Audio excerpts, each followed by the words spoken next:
Welcome, everybody, back to There Will Be Bets. I am your host, Cole Oxane, and I am joined by a distraught co-host today, Drew LaSalle. We are here on the Sunday after the Final Four to break down the Final Four action, get you your picks and projections for Championship Monday.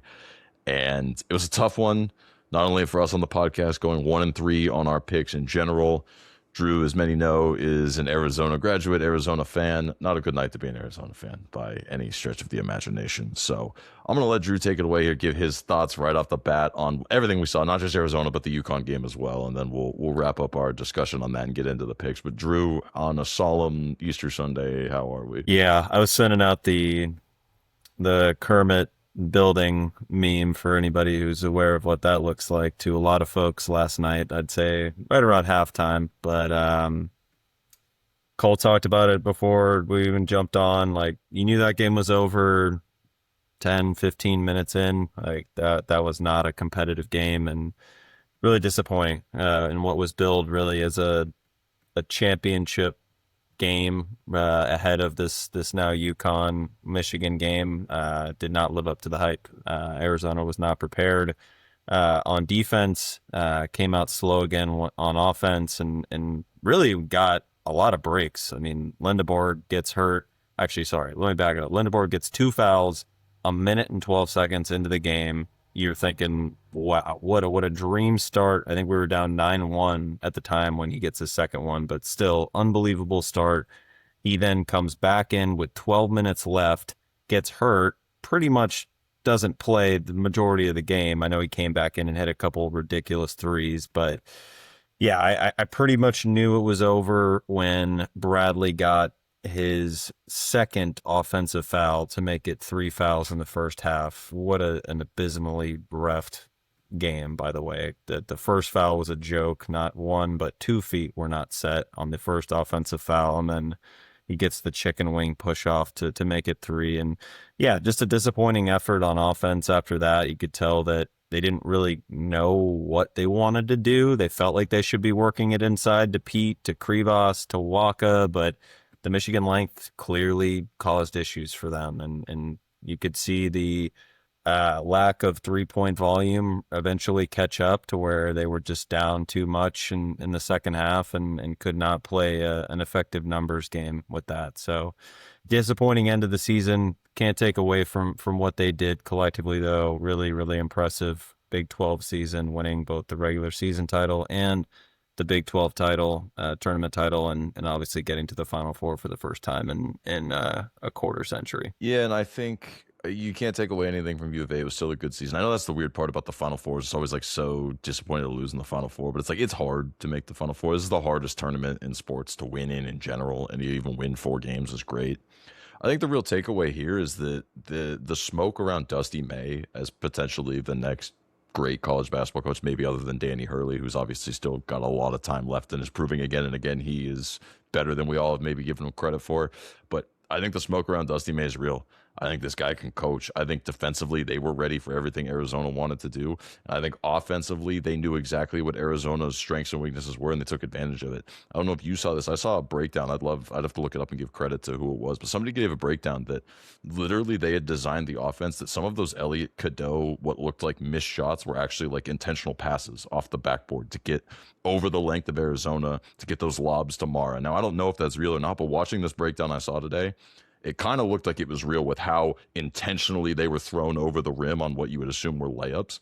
Mm-hmm. And so it's like, if that's true and Dusty May is doing that type of stuff, like this guy's coaching on another level we're not seeing. And again, that's kind of a small piece of it, but you lose your potential player of the year. Obviously, he's not going to win player of the year, but a guy that people would argue would be the player of the year in the Axel. And then just to have your team respond like, no problem.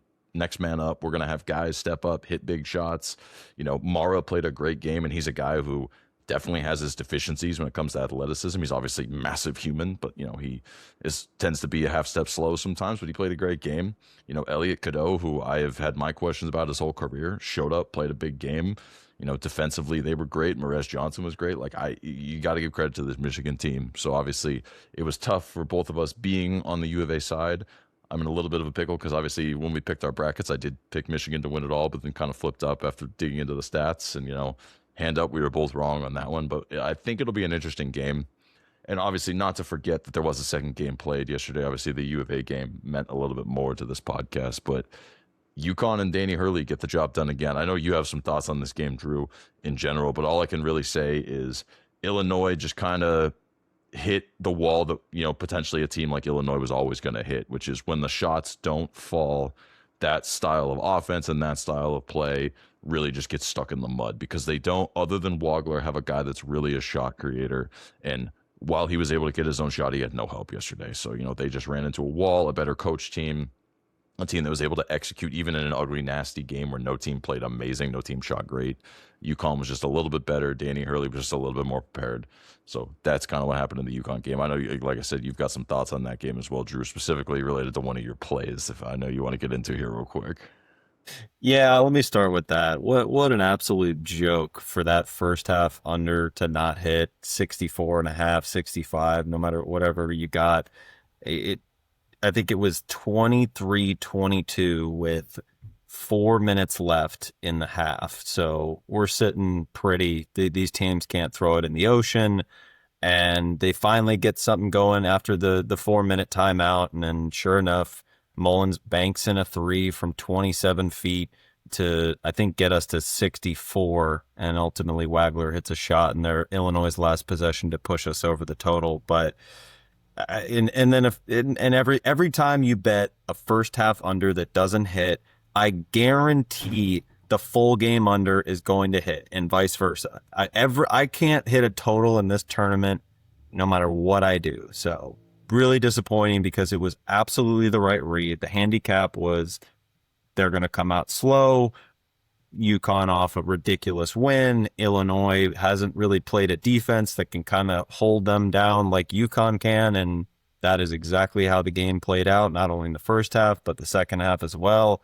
And yeah, really disappointing that didn't come through for us. But just to look at the broader game, and I'll go into it with some of the thoughts around the championship as well. But yeah, you feel for Brad Underwood because this is definitely his first team that you felt had a chance to at least make the title game and really give a scare into either Michigan or Arizona, depending on who they ended up playing, because of the length that Illinois had and the versatility on offense. But yeah, a lot of their guys just had probably one of their worst games of the season, unfortunately, and it was Wagler just trying to create in a high volume situation. Took a bad three, in my opinion. I think they were down 4 with about 2 minutes left, and he took maybe a 26, 27 footer that clanked off the front rim, and that was pretty much that. But yeah, disappointing for the podcast that Illinois wasn't able to get home. That was not a 9-point loss, a much closer game than the score indicated.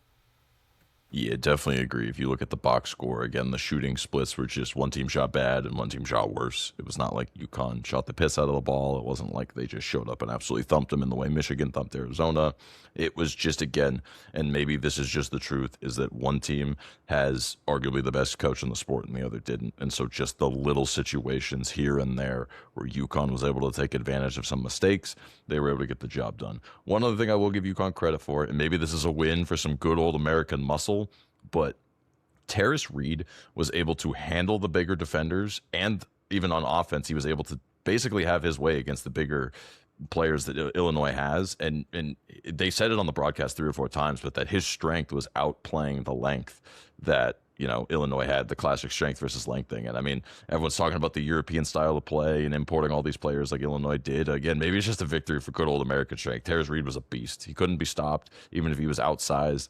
And he made his free throws when it mattered most, which he's been struggling with in this tournament. I mean, to me, I know obviously the award will go to the winning team no matter what, and Michigan has some deserving players. Terrace Reed is the most outstanding player of this tournament. If you look at what UConn has needed from him round after round after round to get where they've been to, he has been the most outstanding player in this tournament. Again, if they win, that's who it'll go to, in my opinion. But if they don't win, he obviously won't get it because it'll go to someone on Michigan. But that would be my pick if I was picking someone in this tournament. Through 5 games, and I can only expect through a 6, even if he's outmanned and outsized against Michigan, we could see some of the same. So he's been fantastic. That's a guy I definitely want to give credit to, because pretty much everyone else on UConn has been up and down. He's been the one piece they've always been able to rely on, and he was great again yesterday. So that's kind of the last piece. And if I was looking at anything player-wise going into tomorrow, I would only look one way, and that'd be over on some Terrace Reed stuff.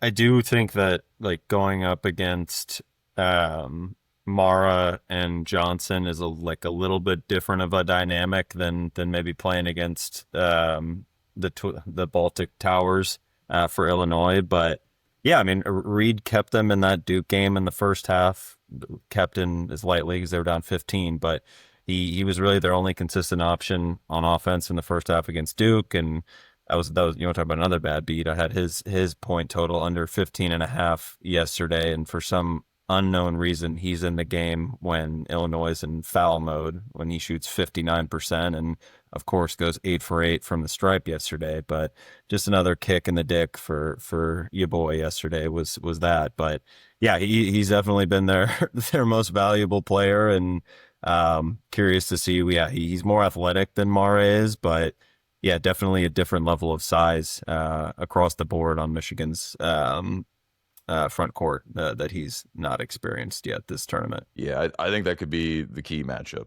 right there. Is really what the game could end up coming down to, is how both sides choose to handle that, and who ends up coming out on top could really decide whether that game stays close or not. Because if he isn't able to hold up on defense, then it's going to be an onslaught. That's just my opinion. I do think he has to. Offensively, they can find some other ways to score if guys are hitting shots. Defensively, if he's not there, they will just dump the ball down to Mara, and he'll go for another 26 like he did last night. So that's where I think the game will be won or lost, is on the defensive end with him. Yeah, at this point, he's answered the bell every time. I mean, he was playing against Boozer and Ngangba and other guys who are arguably better and more talented than Mara. They're not 7'4" like Mara is, but better players, and he answered the bell. So we'll see what happens, and who knows? I mean, Danny Hurley, again, short turnaround. Maybe he comes up with some different defensive schemes, all of that good stuff. But we'll break that down here in a second when we jump into breaking down the matchup on Monday night. But any other thoughts on either game, positive, negative, otherwise you've got, before we kind of just jump in and wrap our season up here, Drew?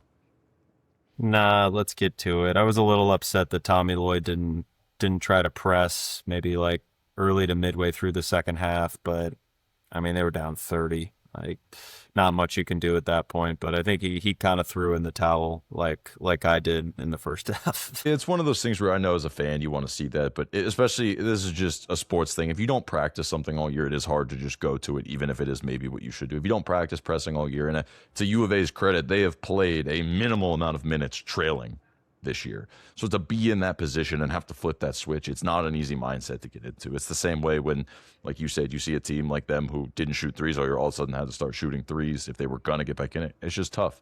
And it goes the other way too. There are some teams who aren't good at playing with a lead.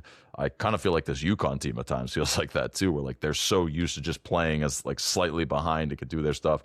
Teams get in weird situations, so I don't necessarily hold it against Tommy Lloyd. And again, I think he kind of understood it's also not my team's night. Like again, when you're just down that early and everything's supposed to be going your way and it still isn't, I can see where it happened. And again, maybe now he's got that complexity. Maybe this is why he negotiated to not have a boss anymore, so that way he doesn't have to answer to anybody today. Like he literally got that new contract, and so he was chilling. He didn't care. Maybe that's what it was. So we'll see. I don't know. Well, nonetheless, we'll hop into our breakdown of the game on Monday here in a second. Yeah, that who cares about the number? He doesn't have to report to the AD anymore. That's the win of that contract negotiation. Yeah, no, exactly. And I mean, even shout out to him getting all of his boys paid too. Like he took some of that extra money raised, got his staff paid, no boss. I mean, I think he's a winner there.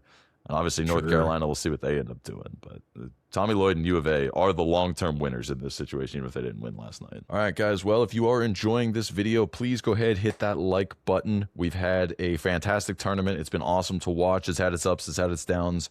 Overall, we've had some positivity coming out of the picks we've been giving out. So if you've been enjoying it, hit that like button. Make sure you hit that subscribe button, hit that bell as well to stick around for everything we've got coming. We'll tease a little bit at the end of the show. We're going to have some Masters. Yes, the Masters coverage here this week for that tournament. And then we're going to be breaking down the NBA playoffs week by week as it comes up this summer. And then all the good stuff coming down the road. The sports calendar never stops, and neither do we. So make sure you hit that subscribe button, hit that bell as well to stick around with us through that journey. All right, so jumping into the full breakdown of the game, we do have our pick competition we have going here on the show, and we're at a little bit of a crossroads. So as we said, we went 1-3 as a show yesterday. I hit my 3-point play, which was the over in the Michigan Arizona game. It's like the only read we had right that actually paid out all day yesterday.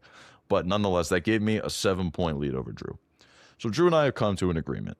While I could probably play the technicality and just say I beat him in the competition, that's no fun. So basically, what I told Drew is if he can go 2-0 against me, he can win the competition. That's basically what I said. And he agreed to it. He said that was fair.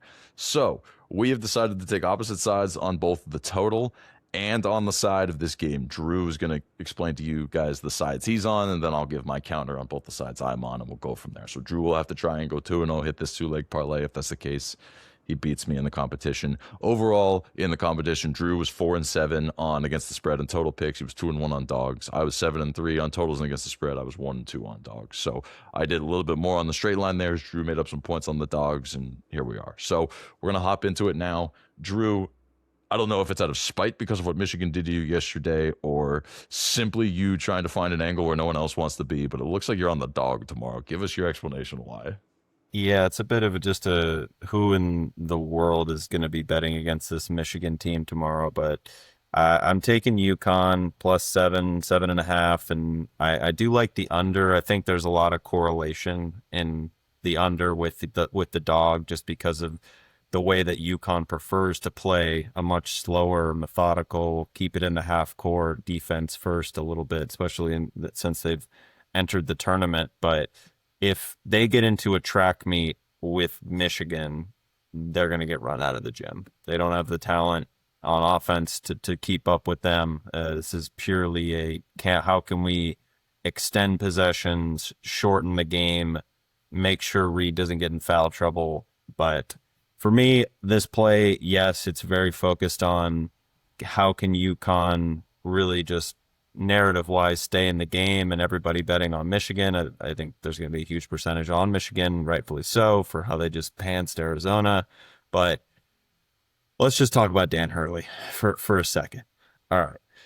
Now, 11-0 against the spread, Sweet 16 or later. He's 15-0 against the spread, round 32 or later. Since 2009, UConn is 34-7 against the spread in the NCAA tournament. That is crazy. Unbelievable. But I know Hurley will have them prepared, or as prepared as they can possibly be. There's definitely a talent deficiency. But the one thing that I keep going back to, and that we've kind of echoed over the course of this podcast, or over the course of this tournament, is that UConn has been playing with a shooting regression from three pretty much the entire way. Did it make up a little bit of that yesterday against Illinois? Maybe, but they still only shot 33%. Still got a 1 for 7, 1 for 8 effort from Caravan. Mullins banked in one, but was, I think, the hottest shooter at 4 of 7 from 3. So I think there's still some looming shooting regression for UConn and against a team that was absolutely firing yesterday in Michigan. Could not miss in the second half. Cadeau is not that good of a three-point shooter, but was hitting all over the place. McKinney was drilling threes. Gale hit, I think, 2 or 3. I think his line was like literally over under a half. But overall, I think it's a shooting regression potential. I think if UConn's able to even dictate the pace a little bit, you continue to work into Reed, who, like we've talked about, been their best player, most consistent player. He stays out of foul trouble. I think there's a path for UConn to keep this close. And like I said, a lot of correlation in the under and UConn keeping it close because of the pace they're going to want to play at. Yeah, so if I was going to hop in and give my side on why you should take UConn in this game is, number one, I agree with you that UConn, while they haven't looked good, has really given you no reason to believe they can't play within 2 possessions with any team. They did play Arizona earlier in the year. Now, again, we just saw what Michigan did to Arizona, but it was not like it was a total beatdown, right? Like they hung in there with Arizona for most of that game. So that's one thing I would say. The other thing I would say is that Michigan was able to frustrate the guards on Arizona. The one thing that Danny Hurley has always had, even when his teams back at Rhode Island in the earlier UConn days before they were the machine, is that his guards take care of the ball. They make the right decisions. They run their complex offense. And I think that that could be enough to at least hang around inside the number if you were looking at the UConn side. Now, again, what scares you is the shooting, right? And you're bringing up totally valid points when it comes to shooting regression. If it happens tomorrow, then UConn can play and they can win this game. My question is, and I've been asking it all season, Is that regression just coming next season? Because this UConn team's not that good at shooting. That is kind of what I'm starting to believe after I see it again and again and again. And if UConn shoots 35% and Michigan shoots anywhere close to 40% tomorrow, it's not going to stay inside this number. That's just the way I see it. So you're bringing up some valid points. And at the end of the day, those stats you brought up, especially about Hurley himself, is just crazy. Like, this guy just can coach, and it's not news to anybody around here. And again, maybe there's some magic that happens in the walls of UConn of the fact that they've now had 3 coaches that have won national championships the last 25 years, and it's just repeated success no matter what. The one thing they don't have is, that like insane elite guard. You would think it could be a guy like Caravan or maybe Mullins, but they don't have like that type of magical run going on. But we'll see how it plays out. I don't think you're necessarily wrong. I just think that after what I saw, I cannot in good conscience take my mindset, which was going in, that the national champion was coming out of that game last night. Look at Michigan do what they did and think, how is that not going to be the national champion? Again, maybe they don't cover the number. But if you look back at what we said last week about the odds of teams winning when they cover, it's pretty likely. So if you're going to be on UConn, and if you're in Drew's case, if you're going to be on UConn, you should be sprinkling on the money line. If you like Michigan to become the national champion, win the game, you got to kind of assume they're going to take full advantage and cover the numbers. So that's where it comes from there. Any last words on that, Drew? I'll give the rest of my Michigan breakdown here in a second. That's just kind of like my thoughts on both sides of what you had. But any final thoughts on the UConn side? Oh, no, totally valid. They just might be a bad shooting team. It's a fair point. Solo ball can't throw it in the ocean. I hate watching him play, but I can hopefully count on Caravan to be better than he was yesterday. Yeah, that's fair. That's fair. So that brings me to my side of this game. I'm taking Michigan minus 7.5. It's simple. It's the easy play. And yes, it's going to be the public play.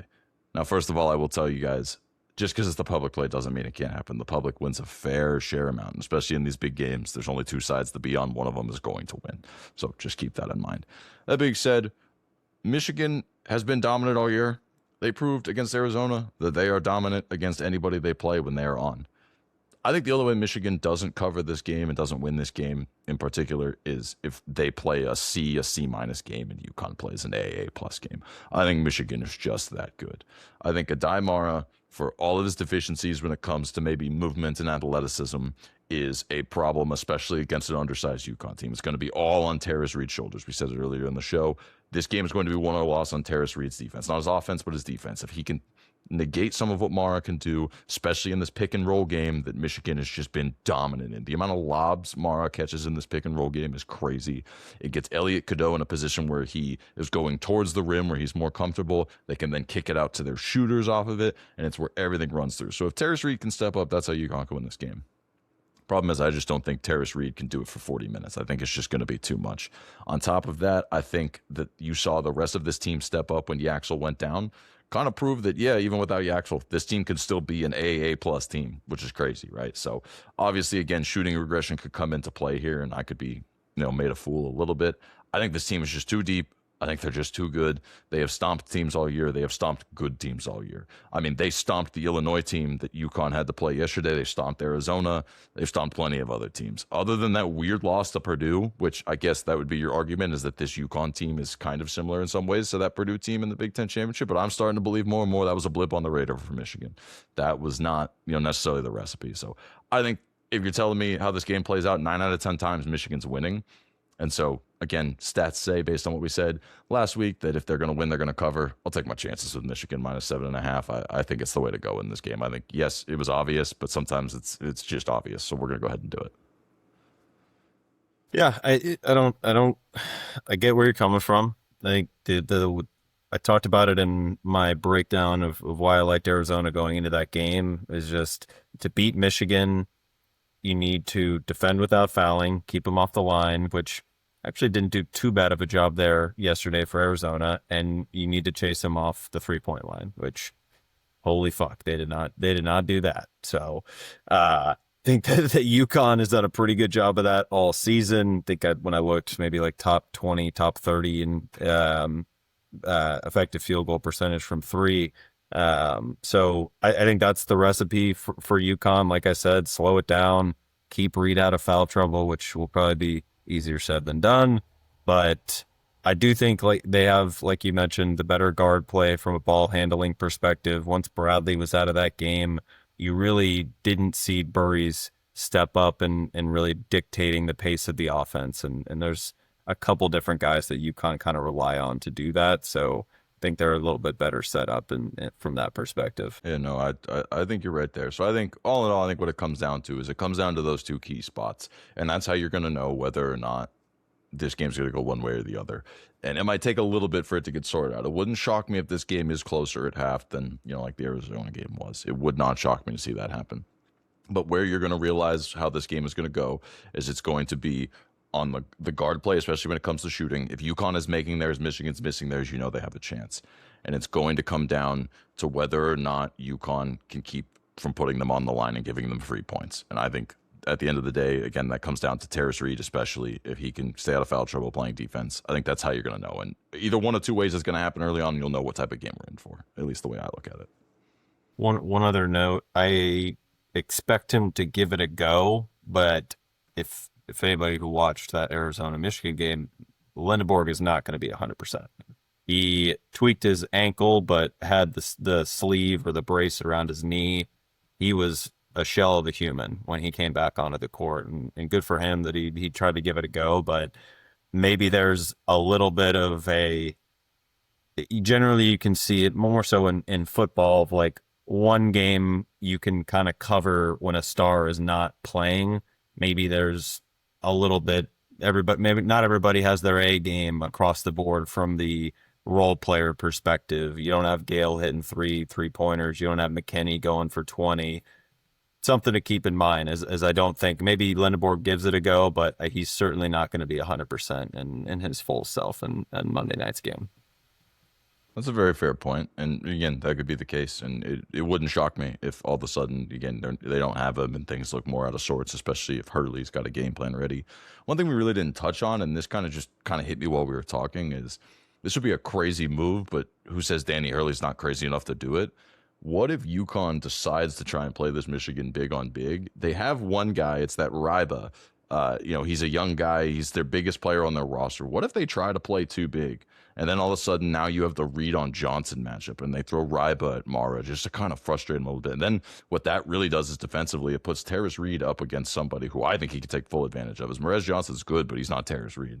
That just kind of hit me as what if we see a situation like that? And then what that does is it puts Michigan in a particularly weird spot where they really would need Yaxel to keep the size. And then if they don't have him, now all of a sudden stuff get weird. I don't know if that's what they're going to do, but I could see something weird like that happening too. Yeah, I mean, he's averaging, I was just looking up real quick, seven minutes a game so far in the tournament. But I mean, yeah, like they haven't really played. I know Illinois is pretty long across the board, but dealing with Mara's a different entity alongside Johnson. Yeah, I don't know, maybe not something that I gave much thought just because of the limited playing time this season for Ryba. He played one or two games this season in total where he was over 20 minutes once they got into Big East play. But yeah, I mean, 7'1", 260, like especially if Reed gets in foul trouble, he will be on the court. So yeah, so I could see maybe they just try to get out in front of it, use him to frustrate Morrow a little bit. Don't be shocked, guys, if you see UConn throw out some zone. I know that's sometimes just a thing you can do to try and frustrate some teams who are streaky shooting teams. Would not shock me if we see a zone either. But nonetheless, that's our thoughts on the sides. Again, Drew's going to need UConn to cover that 7.5 if he is going to stand any chance at taking the competition for me. Let's jump over to the total real quick. Obviously, a lot of our thoughts on the sides are going to be correlated with exactly what we just picked on the totals, and you'll see why here in a second. But Drew, looks like you're going under. What's your case for the under? Yeah, like I said, I think there's just a lot of correlation to if UConn is able to stay in this, it's because they've slowed this game to a snail's pace. You see Michigan lower percentage from three. I think there's just a lot, and I'll probably play it this way when I make my actual picks or when I actually get money across, is a combination, a parlay of the spread and the under. Mote be first half as well. Like I just think there's a lot of, I don't see any way that UConn stays in this game and the total goes under, or sorry, UConn, it gets out and runs with Michigan and stays in this game. Like that's just not how UConn wants to play. And if they try to get into a track meet, yeah, I might turn it off at halftime because it's going to be GG. I think that's valid, and I think I'll say the exact opposite. If this game turns into a high shot volume game, the worst shooting team is going to lose, and that's UConn as we laid out.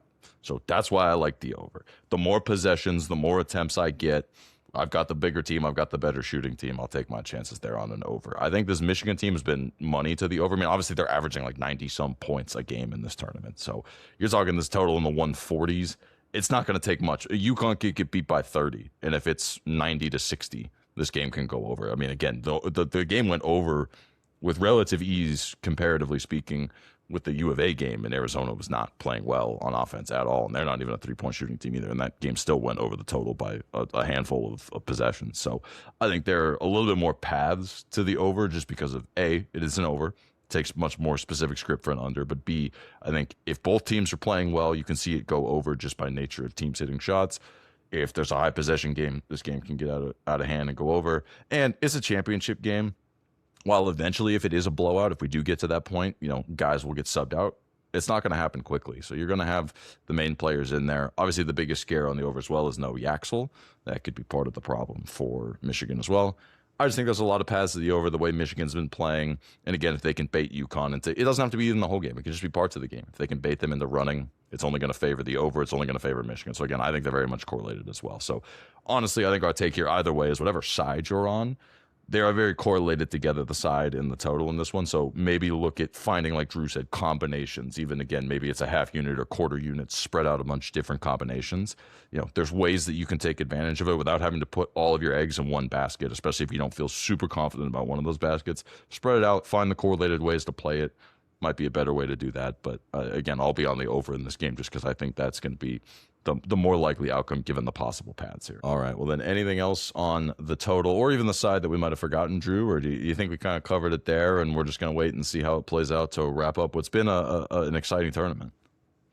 No, yeah, I think that's all I have. Yeah, hopefully see a good game tomorrow. It'd be great to end on a good note after a disappointing day yesterday for the podcast and for my fandom. But yeah, hope to see a good game tomorrow. We'll see how it plays out. Again, we're rooting for the best. Obviously, this is the end of the college basketball season. It's one of my favorite sports seasons. It's my favorite sports postseason. So it's always a lukewarm kind of bittersweet moment when you get to this point because it kind of winds down, and then we ended up having a blowout in the Final Four after a game that was closer but wasn't super competitive. So it's like you don't want to see it be a total dud of a weekend after what I think has been a good, maybe not a great tournament, but a good tournament. So we'll root for a good game, and again, we'll see who can take the bragging rights home at the end of the day on the pick 'em competition here. We'll revisit that just for a split second come next week. But just to recap everything, again, I'll be on Michigan. I'm on the over. Drew's on UConn. He's on the under. Again, we think those are very correlated. If you're taking anything away from this show, is find ways to play those together, find the correlated outcomes you believe can happen, and try to maximize on a lot of those. But with that being said, that'll wrap up the college basketball coverage here. One scheduling PSA announcement we want to make for everyone who's been following us week to week is that this coming week is a little bit of a weird week in the sports calendar in general. It's college basketball ending. The NBA playoffs have not started. It is Masters weekend. Admittedly, we are not golf guys, but we think it is fun. It is one of the more exciting golf events, if not the most exciting golf event to look at all year. And we know that everybody wants to get some action down on it. We'll be doing it ourselves. There are angles and ways that you can play, especially a golf tournament, where you don't have to know everything about it. There's a lot of trends. Golf in particular is a very trend-based sport where certain courses, certain players play well, and situational stuff. Drew specifically is going to take some social media clips this week. He's going to break some of that down for you guys, and he's going to give out some plays that he'll be on this upcoming weekend. So stay tuned to the There Will Be Bets page, again, where there will be bets across all our social media platforms for all of that stuff coming from Drew. I'll be hopping in this week to maybe do some MLB or some NBA, wherever I'm seeing some edges this week. And then coming up next week for our show, we will be breaking down the entire NBA play-in slate as well as doing the start of our NBA playoffs preview. So that'll be where we'll shift our main focus after that. And then obviously later in the month, we have the NFL draft and all of that good stuff too. So we'll still have a bunch of stuff coming down the pipe. But again, this week's going to be a little bit of a weird week. So we wanted to let everybody who's been following us week to week know that that's what's coming. Drew, do you have any little bit of a tease on what's coming for the master stuff, or you just want the people to wait and see what comes if you want to put your 2 cents in there? I'll give it a little call out. Yeah, so don't get carried away before you start seeing my clips betting super long shots to win the Masters. Um, Oftentimes the winners have been, especially in the last, I'd say 15 to 20 years, proven entities, and especially guys that have been playing well headed into the tournament. So the odds are that high for a reason for a lot of guys is the way I'll put it. But yeah, excited to get into it. I'll have a couple posts breaking down who I like from the outright market perspective, as well as a couple of maybe first round outrights, or maybe some head to heads as well, and maybe even look for a live one on Saturday morning as we get past the cut. Awesome. All right. Well, then, yeah, guys. So stay tuned for that stuff. Again, every social media platform, whatever your preferred social media platform is, we're there at There Will Be Bets. And again, come next week, we'll be breaking down the NBA play and getting ready for the NBA playoffs. Jake will be back from his honeymoon, so you can pretty much guarantee you'll start to see rebound ladders again for the NBA playoffs. So if you have been missing those, they will be back as well. But that's it for us today. Again, we're going to keep it short and sweet. We've got the national title game Monday night. We're going to root for a good game. We'll see how it plays out. As always, we want to thank everybody for watching. Again, hit that like button, hit that subscribe button, hit that bell as well for all of that stuff we just talked about coming up over here over the next few weeks. And if you have enjoyed, again, please hit that like button. But as always, we want to wish you guys best of luck on your wagers, whether it's college basketball here on Monday night, whether it's the Masters this weekend, or whether it's any of the NBA, MLB. Big time of year. Wish you, NHL if you're those people too. I know we're not a big NHL podcast, but I know we're getting ready for those playoffs as well. So if you're betting on any of that stuff, we wish you good luck on your wagers and have a great week. We'll talk to you next weekend. Nico.